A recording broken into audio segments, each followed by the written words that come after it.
يا ست زاهية، ست زاهية، فيه ايه يا عم موسى؟ نعم فيه هيصة بره جامدة قوي.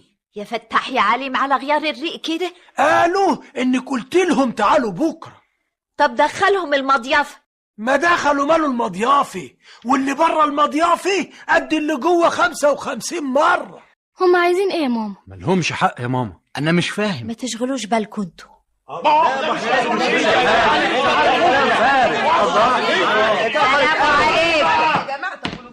انتوا قلتي انك هترد علينا بكره، وادي احنا بكره. ومالكوا جايين متحفزين كده ليه؟ احنا طول الليل صاحيين وبنغلي، دي البلد كلها صاحيه وفيه ناس ناوية على الشر. أنا ما باكلش من التهديد، وإذا كنت بدور على حل فأني بدور على حل من ضميري. واحنا بنسمع اهو بقى. أولا أرض مش هرجعها، أنا مستعد أعوض اللي اشتريت منه مرتين أو 3. ده معقول؟ عداك العين اهو ده